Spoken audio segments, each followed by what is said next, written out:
And there came a day unlike... Wait, no, that's been done. Who knows what evil lurks in... No, that is that other thing. What has yellow skin and rights? Ah, forget it. You're listening to Panelology. Excelsi, oh damn it.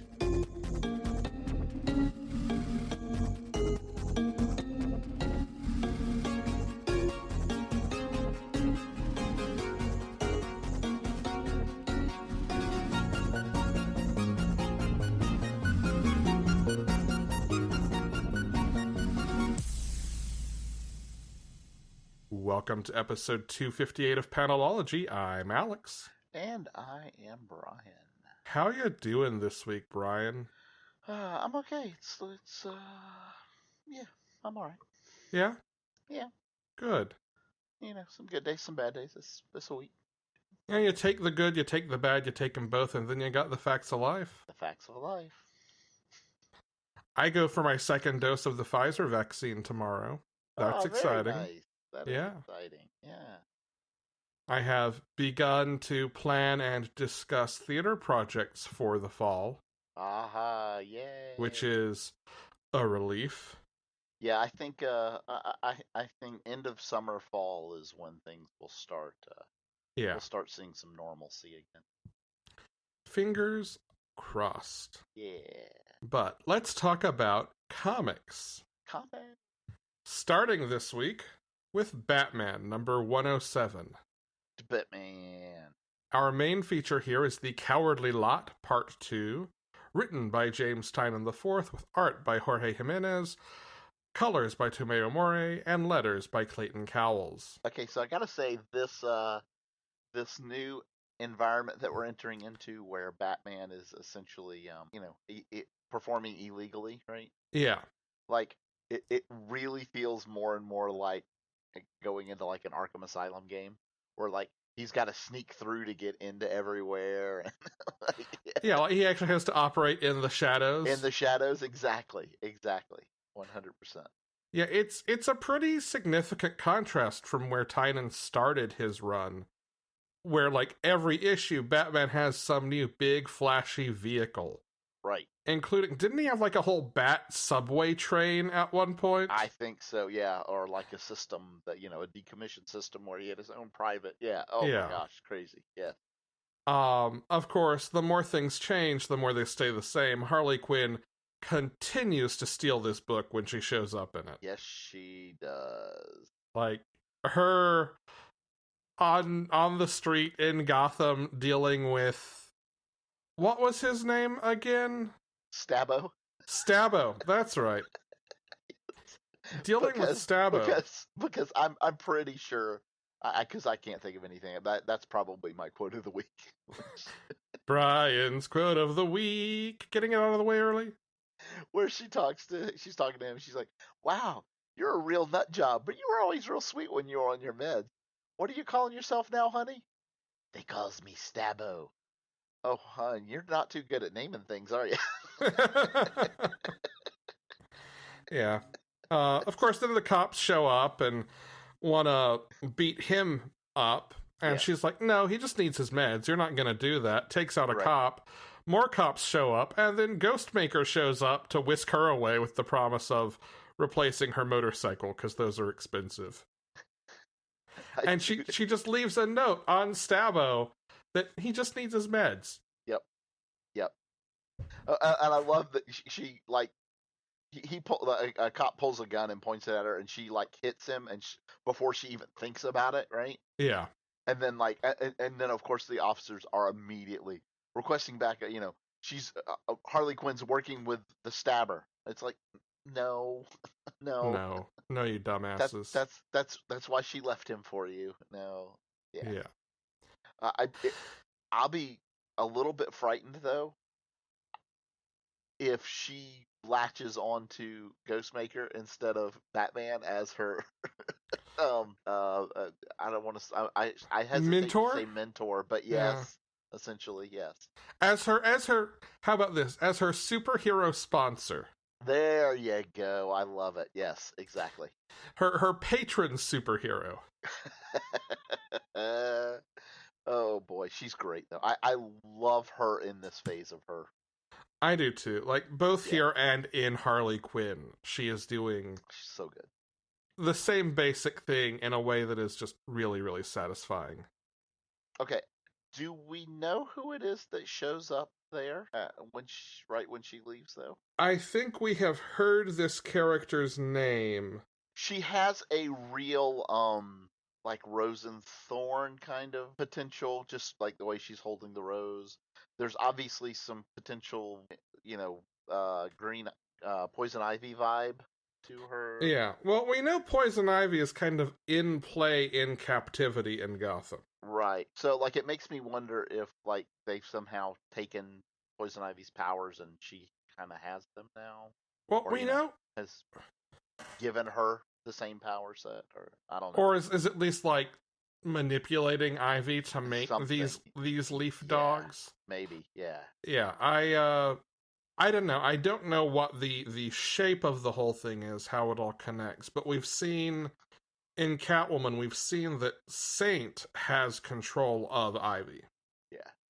And we've seen in this that Saint and Scarecrow are in cahoots. Which we kind of already knew, I think. Yeah, well, yeah. In one, we got that. We maybe, with hindsight, can see how that would have been the case in like future state Harley Quinn. Yeah. The question here is maybe how much does the Insanity Collective actually have to do with Saint? Is he pulling those strings as well? I'm blanking on this character's name. I know I've heard it. I keep coming up with Miracle Molly. That's may be because that's the next book, the next issue is called Miracle Molly. Okay, that may be Miracle Molly then. And then we get the return of another character at the very end here. I love it. Yes. We haven't seen Mr. Malone in a while. Hey, the name's Match. Just Match. As soon as Barbara told him he would need to infiltrate, I'm like, please find a way to bring back Matches. Matches Malone, baby. Yeah. Love Barbara in this too. Oh my god, I know. She's like, I love her idea of, we're gonna set up bat signals, as like one-time use on different rooftops, and then we'll move them after a single use so that the police never know where you're gonna go, and we'll turn it on and you'll show up and talk to a Gordon on a rooftop. I think you'll get the hang of it. And it's all because Bruce keeps turning off his comms and she can't get a hold of him. Exactly. Yes. Like, we know who's really in charge here now, don't we? That sheepish look on her face when she says it's great. I love it. Amazing. Yes. We also have a Ghostmaker backup here. Uh-huh. Written by James Tynan, art by Ricardo Lopez Ortiz, colors by Tomeo More, and letters by Clayton Cowles. And off the bat, I want to say, Clayton Cowles gets to really flex his lettering muscle in this backup. He does. Just about every character has their own font and sometimes balloon style. And his work in this is very, like this whole issue, but this backup in particular is very good. Yeah, I completely agree. Also, just how great is Ghostmaker in this? Like, I love his rogues gallery. So good, so good. I mean, we have Kawaii. We have Kid Kawaii. Kid Kawaii. There it is. Yeah. Brainstorm, genetically engineered telekinetic. Kid Kawaii is a ferrofluid assassination robot. Yep.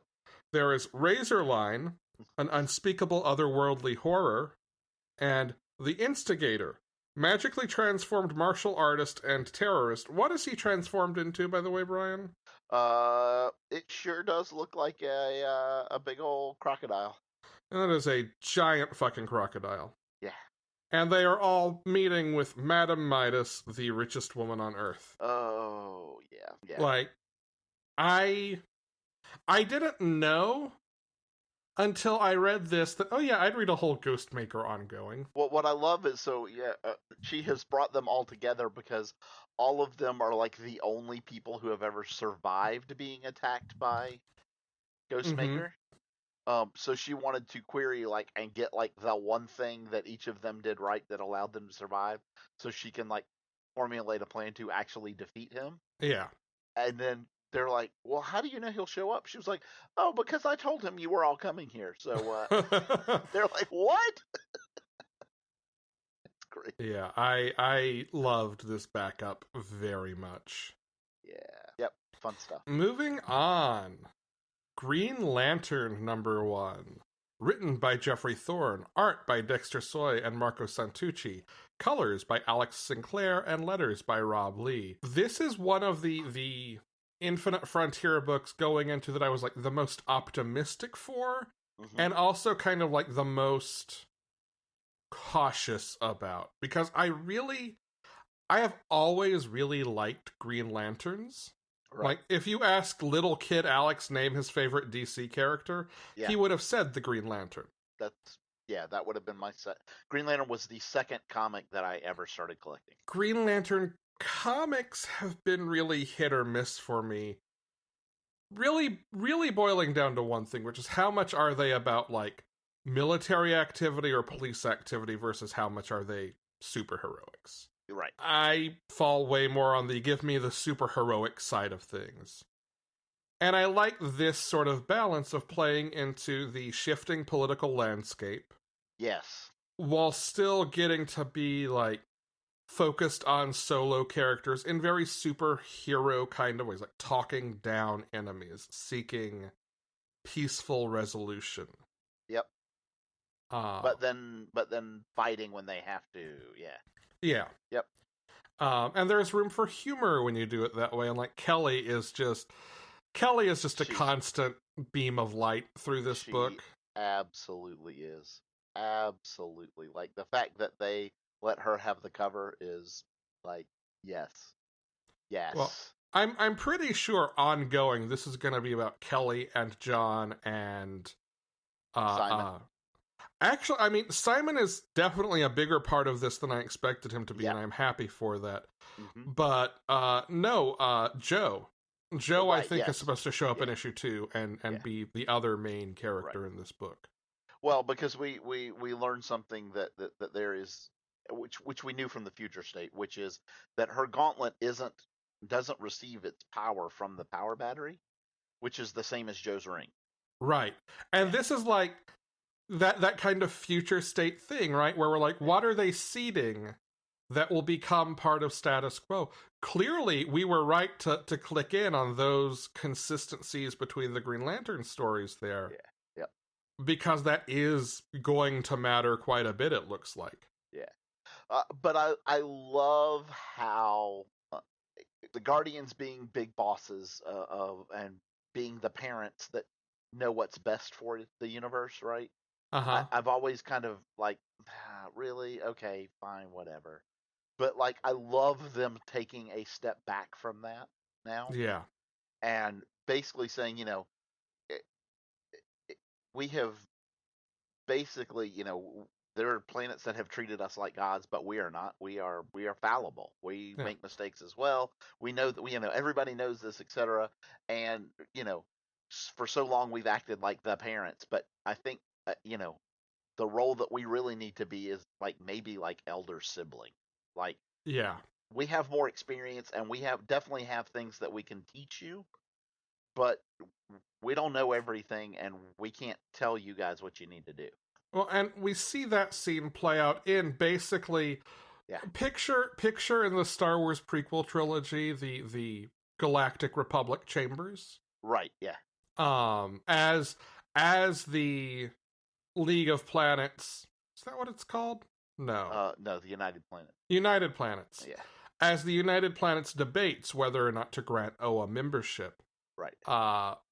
That scene plays out. But at the same time, John and Simon and Kelly and others are dealing with this group of delegates, visitors, something along those lines, who are magic users who claim, I bet accurately, knowing the Guardians, that the Guardians' power battery is like part of the mystical core of the universe that they have stolen. Right. And locked away, and this group wants to free it. Yep. Which would explain why the power battery goes dead in Future State if they succeed. It would. Yeah, so essentially what they have said is like the Guardians took like half the magic of the universe, right? Yeah. Yeah. Which is apparently why it's so hard to travel back and forth to Gym World. Kelly mentions having been there, and one of them makes their entrance on. No, you are lying. You are lying like all the lanterns. Yeah, nobody can get there, right? Which I like pulling her backstory into this. Like, there's so much smart in this issue. Agreed. And then, you know, they managed to free this creature that was created by the Guardians that they have locked in the middle of Oa. And it turns out that this creature was literally designed to take out any Guardian group, you know, any Lantern group from the emotional spectrum, because it can absorb all of them. Yeah. Yeah. And turns out the way you defeat it is by not fighting it. Yeah, I thought that was good. I also like, this is, I guess, more of a design note, although they talk about it in the issue. Guy gives John grief for it. John chooses to wear a ceremonial robe that is based off of Kryptonian robes. Yes. Which one looks fucking awesome. It does look good on him, doesn't it? But two, like, I just like that idea. Okay, we need dress uniforms for the Lanterns. What should those look like? Right. And then people not agreeing and just wearing different versions. We also get the idea here that John maybe becomes counsel to the Guardians going forward because he has been a Guardian. Right. And they seek out his perspective on matters. I feel like there was one other thing in here I definitely wanted to mention. Oh, did you catch where they say that Jessica Cruz is on her way to? Yes, Sector 123. Yeah. The same sector that she was in Future State. Yeah, where she gets trapped with no... Yeah. On the station there. And then, yeah, so in this United Nations, like, literally all of these planets are here. You've got, from New Korgar, you've got, you know, the Sinestro Corps contingent, right? We know that there's Red Lanterns that are here. Yeah, it's kind of cool. You know, there's literally everybody is represented. I also really like this new Thanagarian, like, commander who shows up, especially that one, like, John under his breath. Thanagarians, they're all like that. Like, what's happened with him and Shayara since Justice League? Yeah, clearly something. Yeah, I don't know, but I am so happy with this first issue. Yeah, me too. And then, you know, we get a big something at the end, big shocker at the end. Next, Batman, Second Son #1. Written by John Ridley, with pencils by Tony Akins and Travel Foreman, inks by Mark Morales, colors by Rex Locus, and letters by Darren Bennett.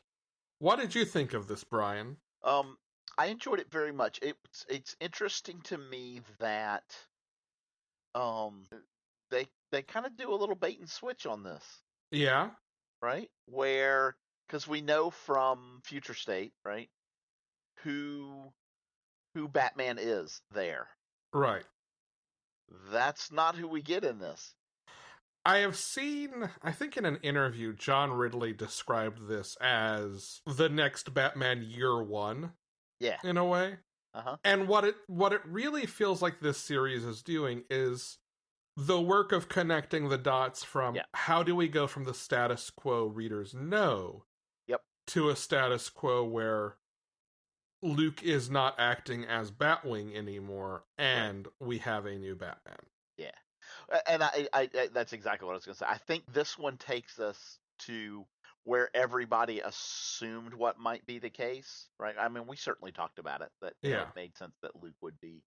And I think you're exactly right. It takes us from that and just starts where everybody assumed it kind of would be, and then is going to tell us, like you said, how that didn't work and how it changes to.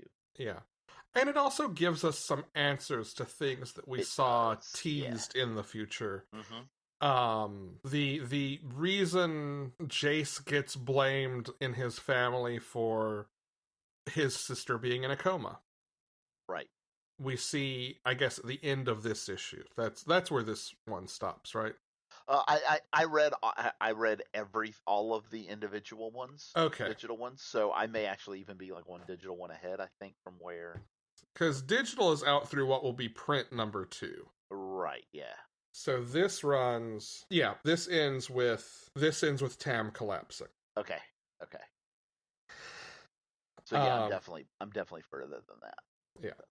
I really enjoy this. I like getting to see how these pieces move. I think it would have been easy to come in and say, we'll just tell you this in the background and let you see Jace out being an action hero as, like, I don't know, Batman in a turtleneck and, you know, a balaclava.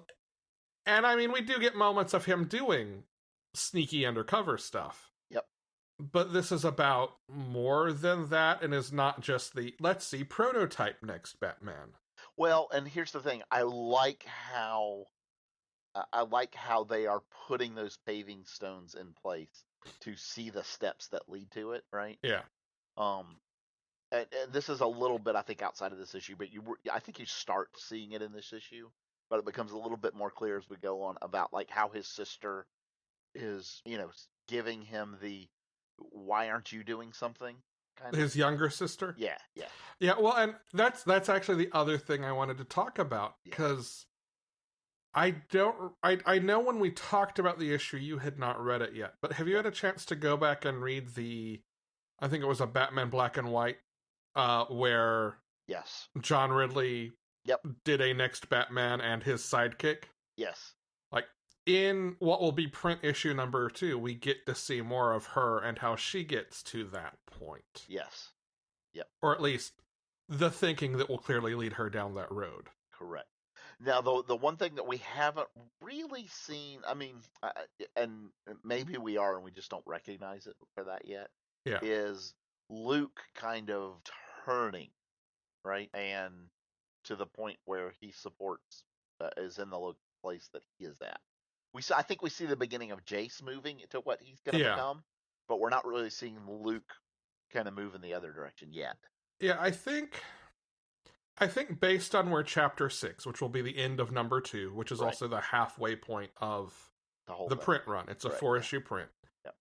I think based on where that ends, like at that point, he's positioned to make that transition. Yep. Suicide Squad number 2.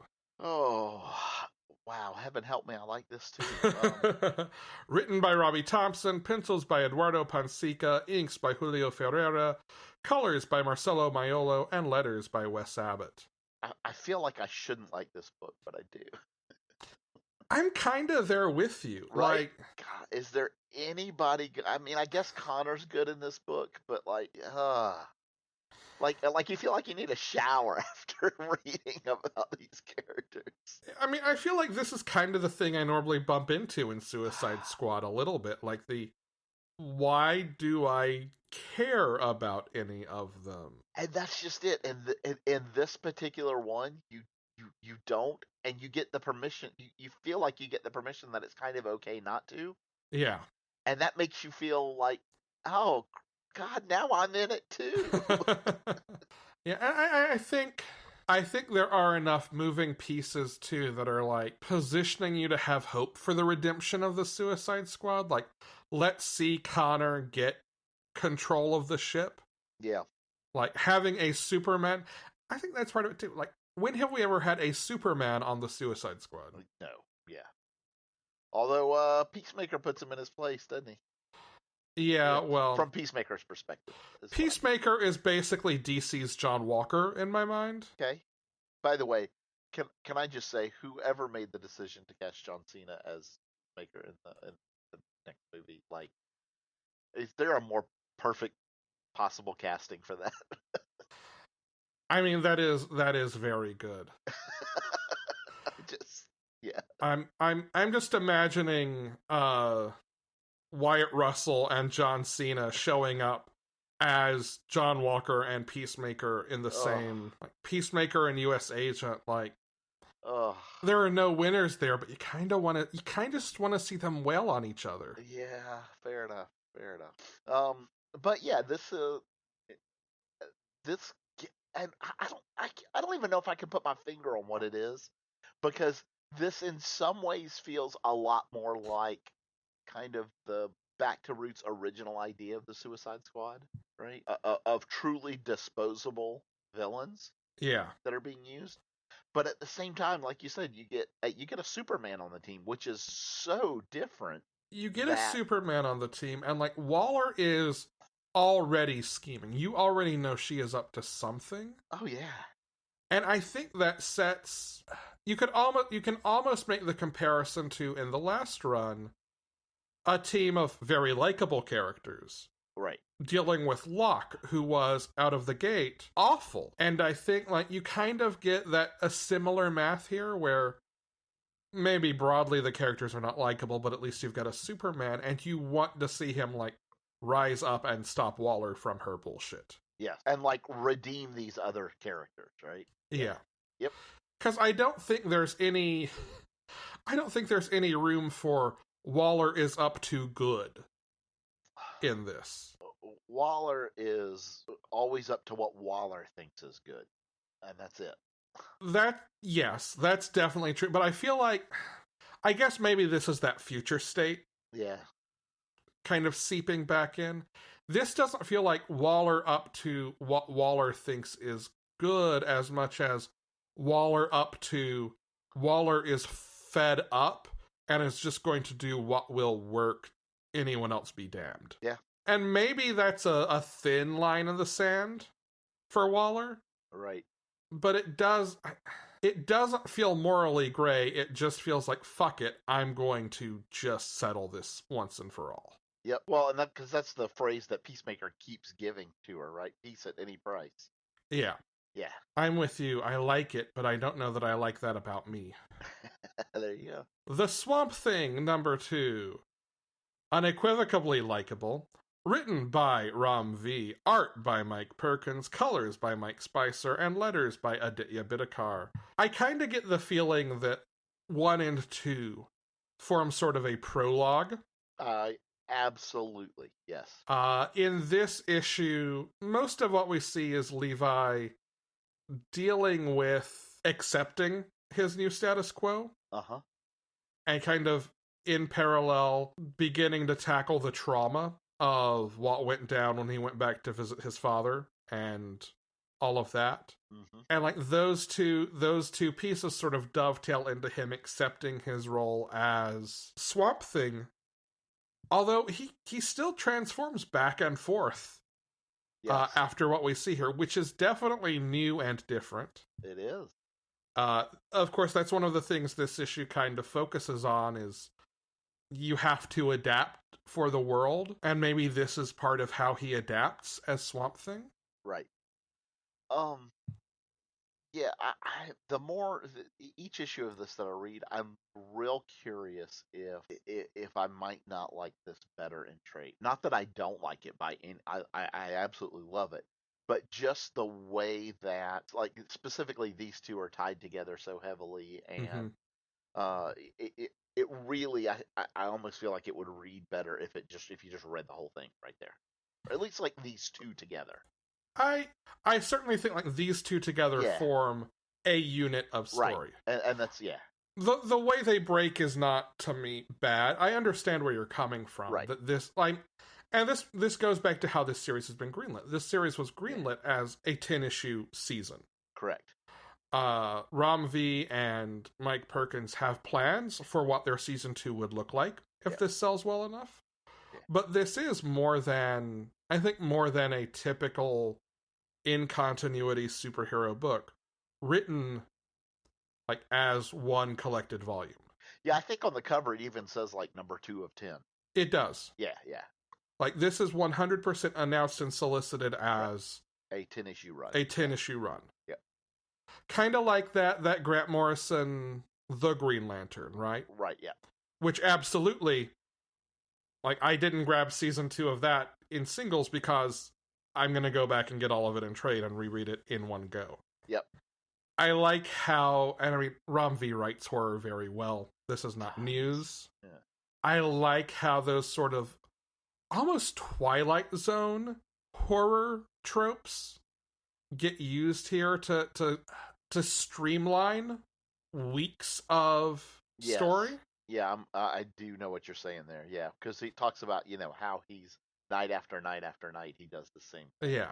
And like you get this kind of existential dread by seeing all of this in such a compressed way, in the way that something like, again, it feels Twilight Zone to me, because I think that's also dealing with like a very can deal with a very compressed form of storytelling. It's all anthology. Right. You get the episode to get there.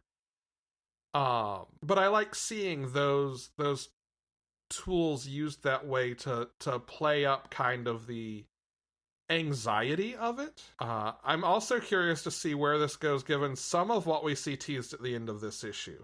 Yeah, there's clearly, I think you're absolutely right. This very, very definitely reads as the prologue. And, the very last page or 2 pages, we get the first drop of what the rest of the story might be leading to. Yeah, I would call maybe a spoiler warning here if you haven't read this and want to go in blind. But at the end of this, Levi, as Swamp Thing, makes a tree grow in the desert, which gets attention on him, sort of just generally. Like, no one knows Swamp Thing has done this, but there are a couple of people who recognize, oh, this is definitely Swampy at it again. We see Batman in the Batcave, like, watching coverage of this. Yeah. Like, clearly there's people who recognize that it's something to do with green, right? Yes. Yeah. But then we cut to Prescott Industries in New York. Prescott doesn't ring any bells for me personally, does it for you, Brian? Neither does the name of Mr. Pilgrim. I wonder if this is... I need to go back and check the first issue. I haven't done it. Do you recall if they name the company Levi works for, the company that, like, he's... Because when he's sent to India, to him it's to reconnect with his father, but it's ostensibly for business to manage this acquisition.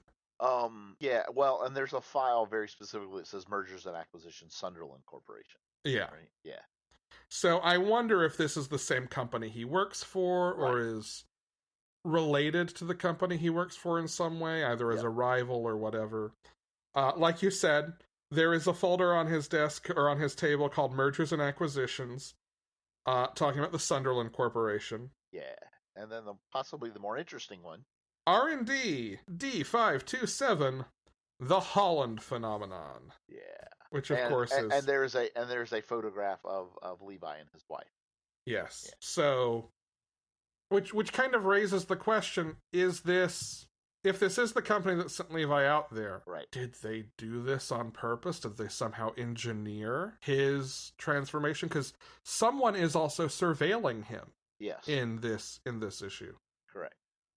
So we get mystery elements too, I guess is what I'm saying, which throw in a little mystery with the horror, and you've got me. You've got me good.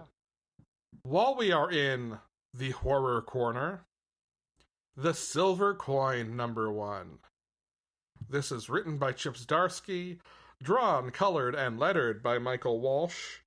If you are not familiar with the concept of this book, it is a revolving writing team with Michael Walsh handling all the art and lettering and coloring duties. It's sort of Michael Walsh's baby. He is the brainchild of it. I think they actually announced recently that he's going to write issue 6 himself as well. Issue #2 will be Kelly Thompson. I think Ed Brisson is on one. Like, really solid creative team lined up for all of this. And in kind of that horror anthology style, all of this is following this one silver coin. In this issue, it turns up in a box that belongs to this one guy's mother. He is the guitarist for a rock band, and he is frustrated with the success of disco limiting his band's ability to book gigs and sign record deals and all that. Okay. And he finds this weird coin in his mother's This box of his mother's possessions she left years ago, mysteriously. And he ends up like using it as a guitar pick because he can't find a guitar pick. And the music he plays when he uses it is amazing. And also it like cuts his thumb and makes him bleed. And an eye opens on it. Not creepy at all. It's and funny because it sounds creepy. It is. I lied. It's very creepy. So he at one level it kind of maybe hits the beats you kinda expect there. He becomes dependent on this coin, gets a big ego, all of that. It ends up taking a horrific turn, a more horrific turn. And then that sets up sort of this coin getting passed on to another person. So this is all in kind of one connected world. Interestingly, number 2 is not just going to follow the next guy who picks up the coin. It's going to jump to the 90s, and we're going to see someone else totally unrelated in issue 2. Okay. But they've said in interviews that supporting characters in one may show up in another. So I think like as this goes, it's going to build this sort of timeline of sort of how this coin has traveled around. I also want to say like it is very much a sort of artist showcase book. Like it's all Michael Walsh, and I am a big Michael Walsh fan.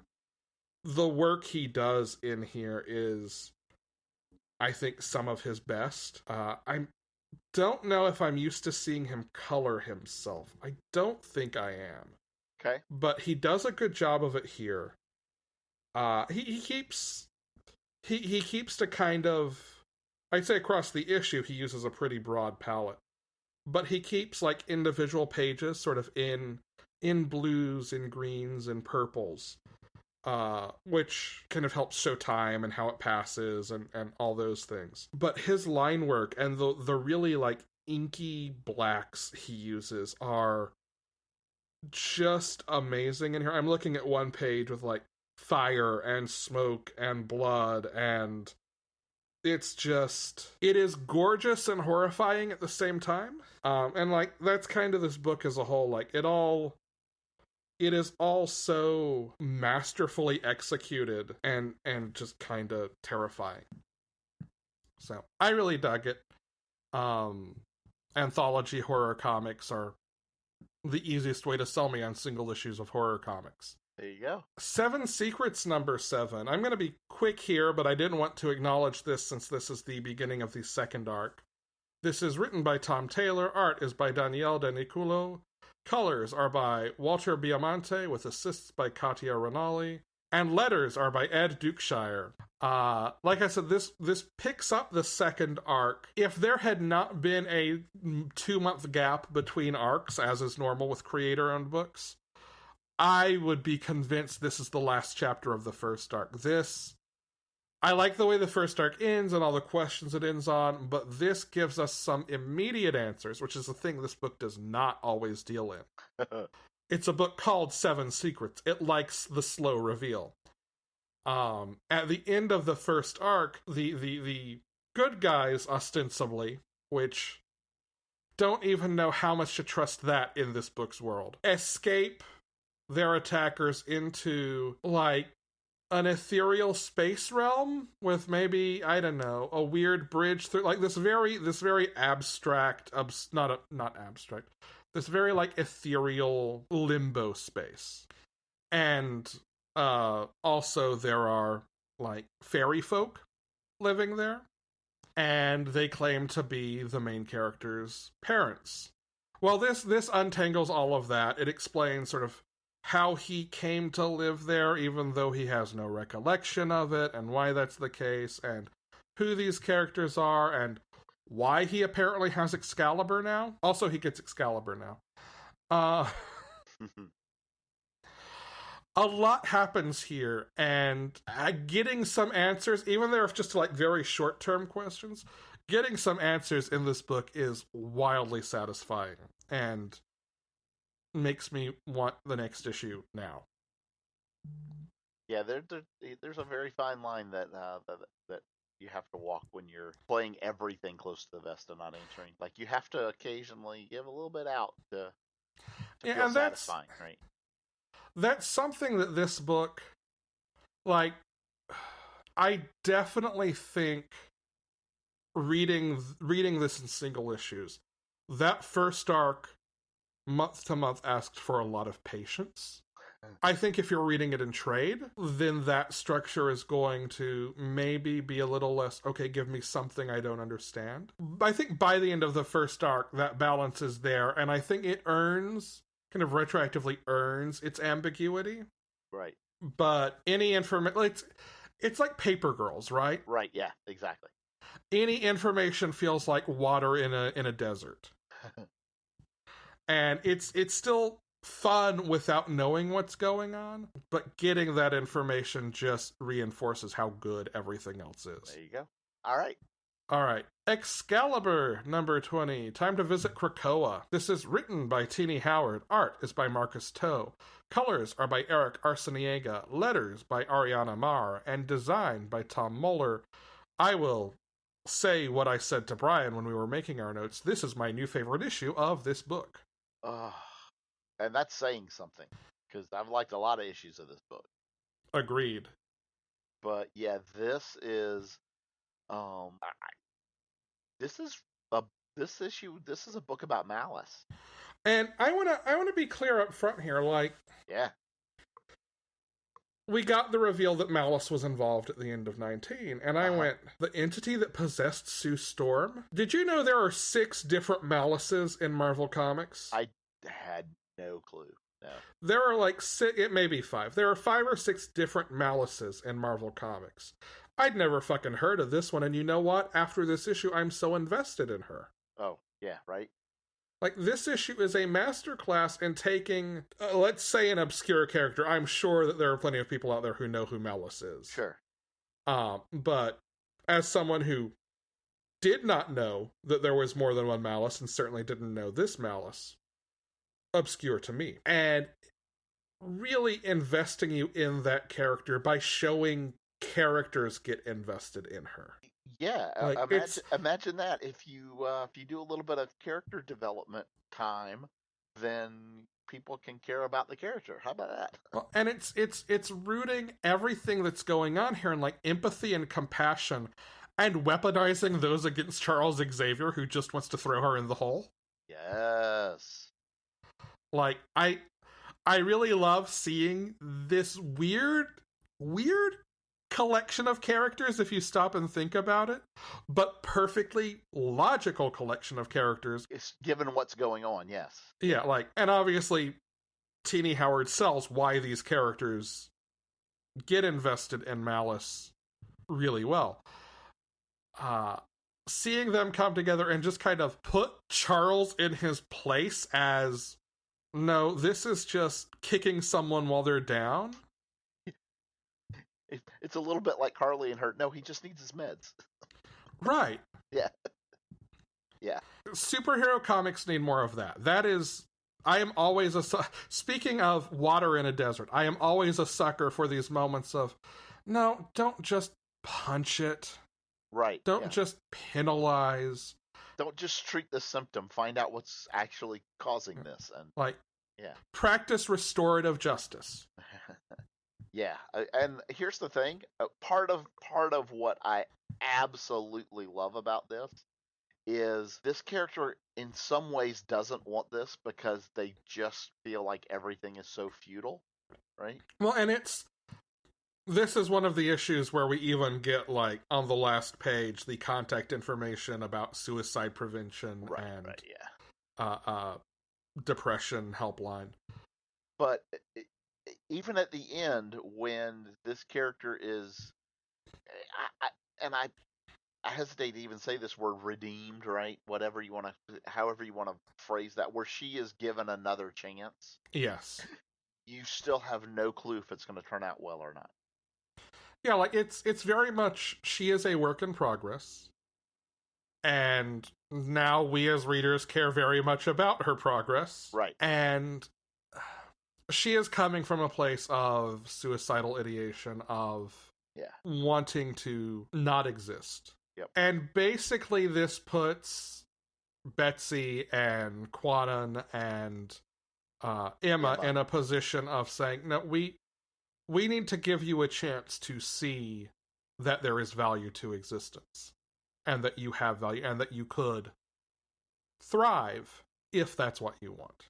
Right. I do love this still fractious dynamic between Betsy and Quanon, though. The scene.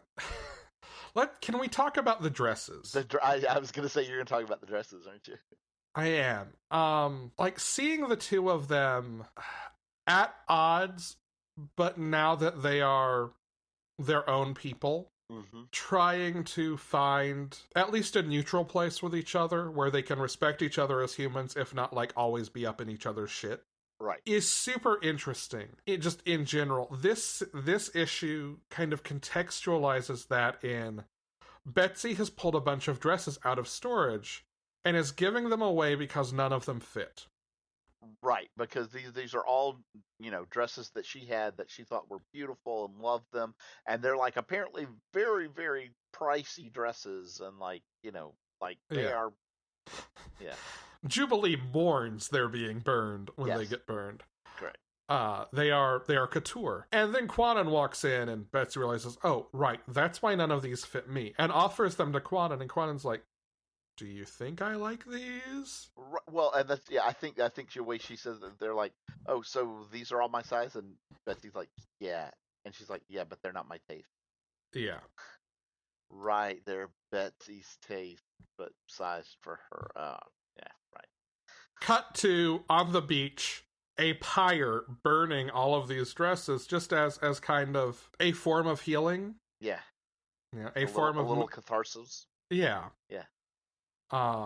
It's not just Malice who is going through some shit here. Correct. Best issue of this series. I don't know what else to say at this point. It's just so fucking good. Yeah. Then we have Marauders number 19. Written by Jerry Duggan, art by Stefano Caselli, colors by Edgar Delgado, letters by Corey Pettit, and design by Tom Muller. So yeah, if you're mutants from Krakoa and you can't go in to save the people of Lowtown, what do?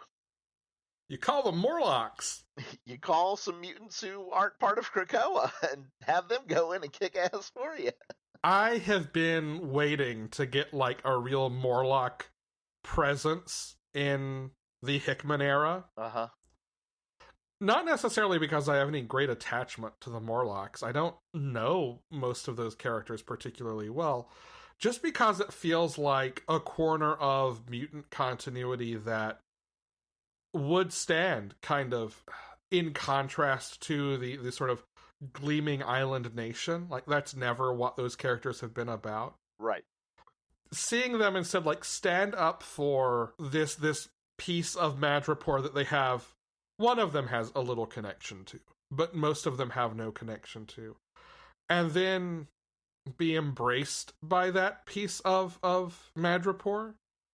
Like, I like that a lot. This sort of like, okay, now we have our own slice of an island, and we need Krakoa even less. Yes. Yes.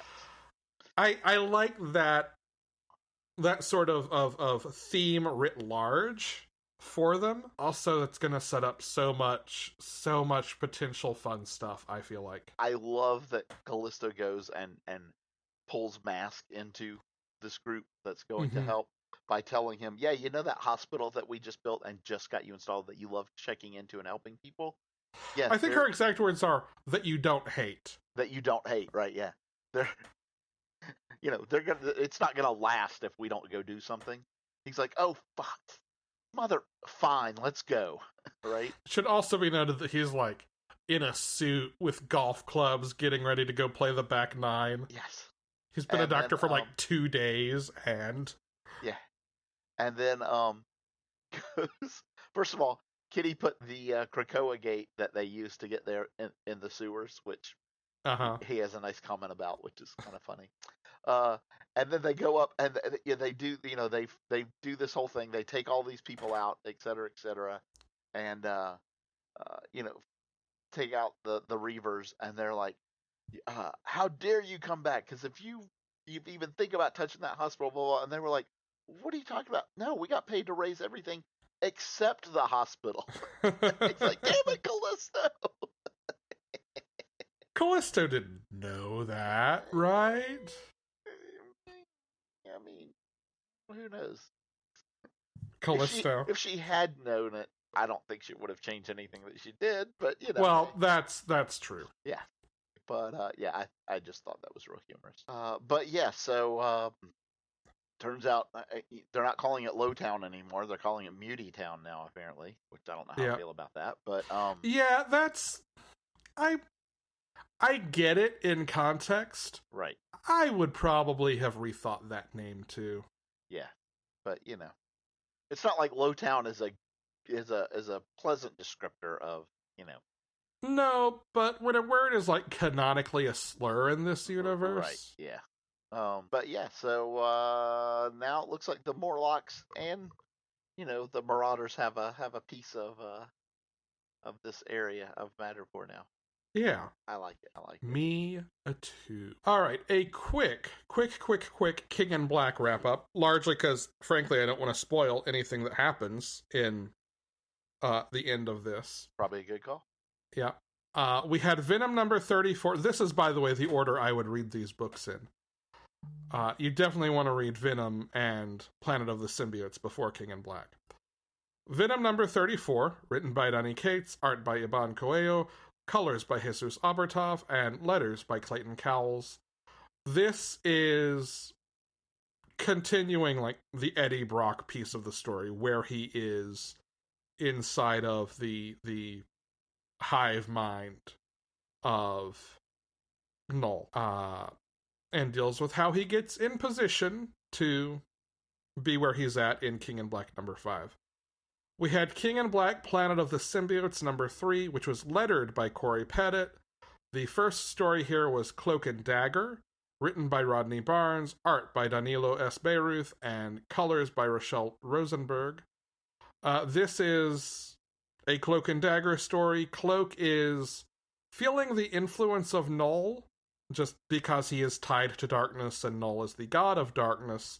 Null kind of gets his claws into Cloak as well. Dagger has to deal with that. There's also a Toxin story here. I do not know Toxin at all.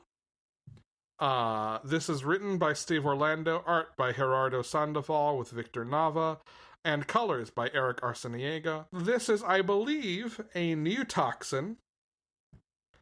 I don't know if we've seen this character get the symbiote or not, so this might be a spoiler. Jump forward like 10 seconds. Toxin is a kid in a symbiote costume, pretending to be an adult. Are you sure it's not 3 kids stacked on top of each other? I mean, honestly, kinda. And he's just trying to do good. He's just trying to be a good guy. Then, of course, we have King in Black number 5, written by Donny Cates, pencils by Ryan Stegman, inks by J.P. Mayer and Ryan Stegman, colors by Frank Martin and Jason Keith, and letters by Clayton Cowles. This is the last chapter of King in Black. If you are caught up on this book, you know where number 4, what entity shows up at the end of number 4 to sort of help turn the tides. This picks up directly from there. It also sets up a new status quo for Eddie Brock, which we'll talk about maybe when we talk about Venom number 35. I want to hold that twist for then as well to give folks time to read. But Venom 35 is really the last chapter of this story. It will deal directly with that fallout. So if you're reading Venom and not King in Black, I don't know how that works, honestly. But you'll want to be aware of what happens at the end of King in Black for that last issue of Cates's Venom run. That seems like common sense as I say it out loud. Yeah, I think so. It's a big status quo change. That's really what I'm dancing around. Is it still good? Crime Syndicate number 2, Brian. We find out just how much of a badass Donna Troy Superwoman is. And turns out if you have the ability to hack into a Green Lantern's ring, then maybe you should be the one planning what to do next. I really like the sort of new version of Earth 2 that we're getting here, or Earth 3 that we're getting here. Yeah. Oh, and then in the backup story, we find out why Owlman doesn't give a fuck anymore. Yes, Father, I shall become the honey badger. The Dreaming Waking Hours, number 9. Heather After and Ruin's attempt to reinstate Oberon as King of the Fairies goes about as well as anyone expected it to after they get tricked into that orgy. And then we meet the new ruler of the fairies. I don't think we've talked about this book very much, just as an aside. It is really, really incredible. The art here is gorgeous. Cannot recommend it enough. Far Sector number 11. We are in the penultimate chapter of this story now. Joe Mullane has to deal with making sure the vote as to whether or not to end the switch off exploit goes through safely, while those in power want to, of course, maintain power for themselves and go full fascist autocrat to try to prevent it. Noctera number 2, Brian. Sundog finds out exactly who is after her in Blacktop Bill. She gets the first taste of a meeting with him, and then decides to run. The Amazing Spider-Man, number 63. It's basically Romeo and Juliet, but with superheroes. So someone dies at the end of a Spider-Man again? Well, no one dies yet, but Robbie Thompson and Tombstone's daughter are dating. Oh, and no. Neither of their fathers is happy about that. No. I said Robbie Thompson. That's not right. Yeah, no, not Robbie Thompson. Robbie Thompson wrote Suicide Squad. Yes. Robbie Robertson. Right, there you go. And the New Beetle.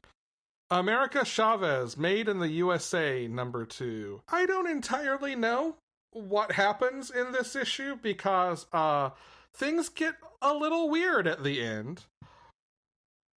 But we learn a lot about America's sort of history and relationship with her adoptive family and kind of why she left New York in the first place. Okay. Avengers number 44. The Phoenix chooses a victor in its contest to learn who will, or to decide who will gain its powers once again. The Immortal Hulk number 45. The Hulk saw a red door and he smashed it. Actually, well, maybe a red Hulk does more smashing. A green Hulk with red veins. Christmas Hulk, red and green. Yeah. Christmas Hulk, yes. It's a Holly Jolly Hulk. It's our episode title now. Runaways, number 35. The Runaways and Logan and Pixie find who actually emailed Krakoa asking for help, because, as it turns out, it was not Molly. Oh, no. And get some help for this character. This week's books. Kind of a quiet week this week, but with a couple of really big number ones. First up, we have Batman, the Detective, number 1 of 6. I think this was originally announced as Batman Dark Detective. This is written by Tom Taylor. Art is by Andy Kubert. Colors by Brad Anderson. Letters by Clem Robbins. This is Batman sort of on the road in Europe, solving a mystery. I've kind of intentionally avoided any information beyond that about what's going on here. But it's Tom Taylor. Like, duh, you've got to read it. Brian. Yes. Lock and Key Sandman, Hell and Gone, number 1. I feel like we've been waiting for this one a little while. This is another one. We got a number 0, which was essentially kind of a reprint of some stories that had appeared before that kind of gave us a little introduction to both sides of this. But yeah, this is 100% the Locke family find a key that opens into uh, into essentially kind of the House of Mystery. Yeah, it's going to be bad. It's going to be. I mean, and by that I mean like probably for the characters because it's going to be real good to read. Yeah, well, I think that aptly describes my next book. Bad for the characters, but good to read. Yeah. Spider-Man Spider's Shadow, number 104. This is written by Chip Zdarsky, art by Pasquale Ferry, colors by Matt Hollingsworth, and letters by Joe Caramagna. This is the first in a series of attempts by Marvel to sort of reinvigorate the what if line by giving these stories more room to breathe. And if you can't tell, putting just all-star creative teams on them. This is basically asking the question, what if Peter had put the symbiote back on? This one, I mean, all you have to do to know this one's going to get dark is look at the cover. It is like, this is a cover you would expect on a horror book, and I cannot wait. And Brian, finally, Joker number 2. Yeah, I mean the first one was so different from what we thought we might get from a Joker book, and I loved it so much that yeah, very much looking forward to number 2. And then the reason, honestly, that it's on this list is the backup story this time is going to be Punchline, which I am so ready to hear more of what's going to be next for this character. Yeah.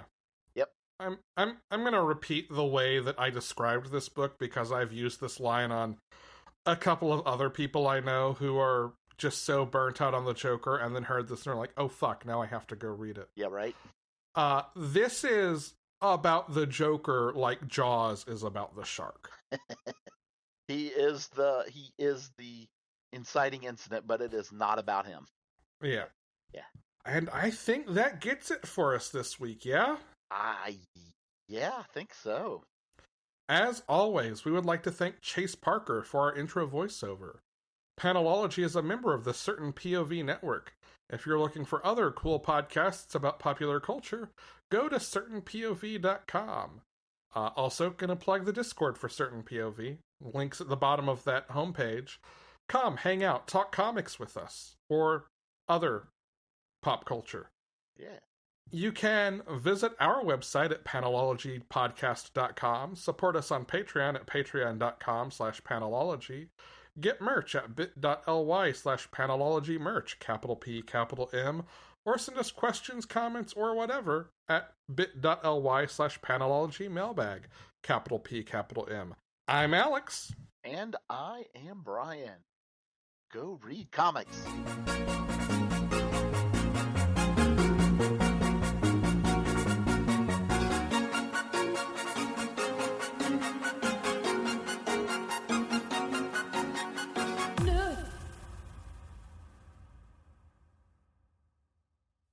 CPOV. CertainPOV.com.